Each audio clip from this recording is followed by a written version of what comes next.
Today, a very brief video on 1965's Temple of a Thousand Lights, directed by Umberto Lenzi, one of these jungle adventure films. Richard Harrison stars as a fugitive American thief who's hiding out in India.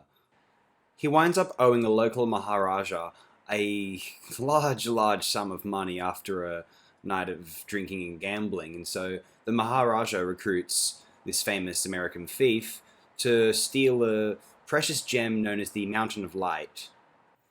Richard Harrison sees no other choice but to go and try to steal the most valuable jewel in the region. He is joined along the way by the film's most charismatic player, Saitama, portrayed by one Wilbert Bradley. At barely under 90 minutes long, Temple of a Thousand Lights will not take up too much of your time. What we have here is an, all things considered, cost-effective and somewhat unambitious jungle adventure film. The locations are beautiful, and I think there are some production values which show that they tried as hard as they could. Although I feel as though at the end of the day, this was probably the kind of film that was shot on the heels of a more expensive jungle production. Perhaps this, I suspect this may have been shot with material left over from, say, Adventures of the Bengal Lancers, also directed by Lenzi and starring Richard Harrison. There's much less locations in this film, I'll say that, so that makes me suspect that this was like a Corman post-production quickie, if you know what I mean. Post-production of another film's quickie, you know. Obviously, I love the jungle adventure films, although I guess it would be slight praise and slight criticism of Temple of a Thousand Lights to state the following. I wish there was more. I really enjoy the dynamic of Richard Harrison and Wilbert Bradley. I think it's terrific. And I also really like just the general cynical and kind of vulgar tone of it. Everyone is portrayed as like kind of like, you know, the Indian rulers, this American expat, and if anything, Wilbert Bradley's character is the only character who's portrayed as positively. I mean, yeah, he's a thief. He's trying to assist Richard Harrison in stealing the Mountain of Light jewel. Although, Richard Harrison portrays him in the latter half of the film. Wilbert Bradley gets trapped, and Richard Harrison decides he's going to keep all the fortune for himself. And so then Wilbert Bradley starts working for the Maharaja, because obviously Richard Harrison is not going to give the diamond back to the Maharaja. So Wilbert Bradley's character starts working for the Maharaja to start, get the diamond back, get the Mountain of Light back. I just wish they had a larger budget to truly do this semi-interesting piece of jungle adventure pulp. It's proper justice, dare I say. Not a particularly adventurous film, technically. I guess that's ironic.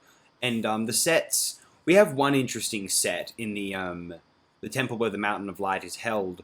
Although otherwise, we're mainly just dealing with jungles, which are beautiful. I believe this film was shot in Malaysia, and what a good thing it was too. I mean, this wouldn't be nearly as effective in a soundstage. It would just be pathetic. So I find 1965's Temple of a Thousand Lights to be, it's comforting, cozy Sunday afternoon. You just got nothing to do and you want to relax and just look at something on the telly. Temple of a Thousand Lights. That's one of the things I can pop on. One more thing I want to share about this film is its very bizarre ending. You may want to exit the webpage if you don't want to hear it, but if you're not so fussed about it, well. So, Richard Harrison and his love interest are about to drown. The Mountain of Light has been seemingly taken from them by the Maharaja and Wilbert Bradley, and they've been left to drown in this cavern, in this kind of temple. And as they're about to drown, suddenly it cuts to Richard Harrison and his love interest safe and sound on land, in a sunny green environment, near a river, of people laughing and playing. And you're like, huh?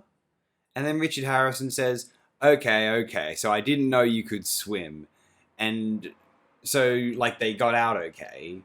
That's all well and good. Not only that, but she actually slipped a fake Mountain of Light diamond to the Maharaja. And, or he did, I think. So basically, they've got the real diamond, and they've given a fake one to the Maharaja. But then what ends up happening is she guilts him into she's a local, just to be clear, and I just want to.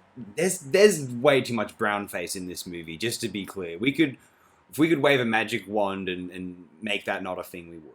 That's worth noting, unfortunately. But yeah, so she naturally wants Richard Harrison to return the jewel to its homeland, and he does. You know, the Maharaja, and he does it in a way where and the Maharaja cannot get it either. But so that's kind of clever and interesting and satisfying. But then there's like a little sequence that reveals that oh, that's a fake as well, and he's given the real jewel, and it's now the jewel in Queen Victoria's crown. Yeah. I don't know. Make of that what you will. It's anyone who's seen the film is just probably thinking, yeah, I know that's a real bizarre wrap up there. It feels kind of rushed. Yeah, I don't know. That's Temple of a Thousand Lights. It's also known as Jungle Adventurer. That's what it's titled on Wikipedia, I noticed. And I believe I noticed an alternate title in Italian. They've got the word Sandok in the title. I don't know if they tried to tie this to the Sandokan series, which was also mostly directed by Lenzi at that time. I don't know. Anyway, this is a fun film in my opinion. If you think you will enjoy this film, you probably will. If you don't think you will enjoy this film, trust your intuition. Anyway, have a terrific day, everyone.